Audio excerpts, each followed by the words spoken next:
Very good morning, class 8. Today we'll start a new topic, that is age of colonialism. Colonialism क्या होता है? Colonialism is a process जब एक powerful country जो है वो किसी कम पावरफुल कंट्री को ओवरटेक कर ले, उसमें पॉलिटिकली, इकोनॉमिकली और जो कल्चरली चेंजेस हैं वो लेकर आए.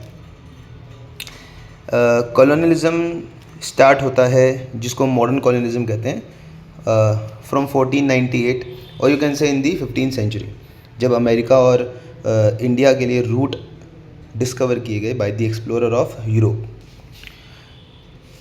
कॉलोनिज्म को अगर हम ट्रेस करें तो एंशियंट टाइम से कॉलोनिज्म की एक्टिविटी चलती आ रही है. फर्स्ट मिलेनियम में भी एसीरियंस, बेबीलोनियंस और पर्शियंस जो थे, इन्होंने अपने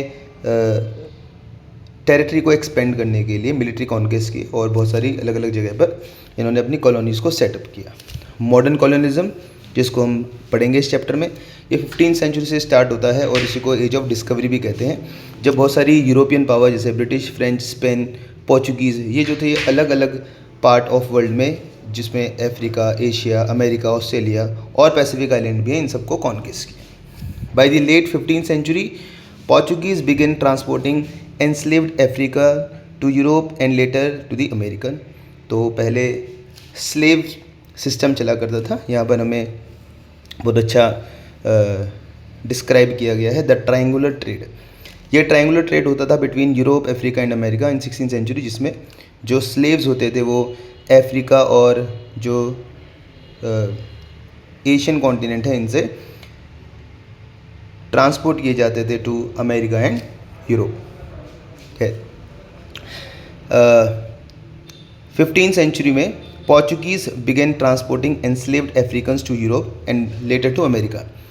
क्रिस्टोफर कोलंबस, इन्होंने कैरिबियन आइलैंड को डिस्कवर किया 1492 में, और जो यहाँ पे पॉपुलेशन रहती थी, जो लोग रहते थे, टाइनो पॉपुलेशन, इनको टोटली वाइप्ड आउट कर दिया from the American continent. This wave of Europe expansion soon reached India, और ऐसे ये इंडिया आए और इंडिया में भी ब्रिटिश कॉलोनीज जो थी वो सेट हुई. The European nations were motivated by many factors to establish their colonies. बहुत अलग अलग वजह थी जिसकी वजह से ये कॉलोनीज सेटअप की गई. पहला मेन जो रीज़न था that was acquiring territory as a symbol of power, prestige and national pride. जिस देश के पास जितना टेरिटरी होगा वो उतना ही पावरफुल माना जाता था.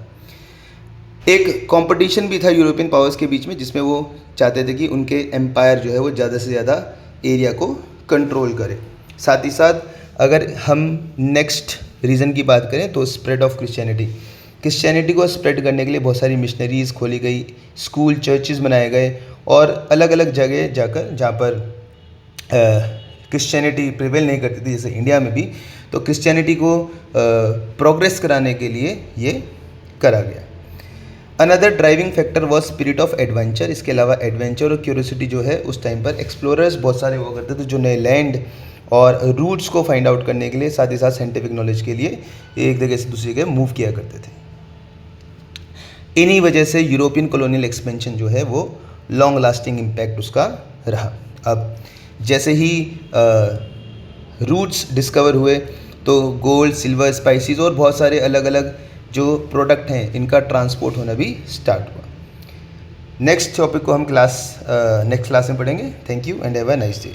You have to read all these topic that we have covered today, and these are the true false that you will be solving.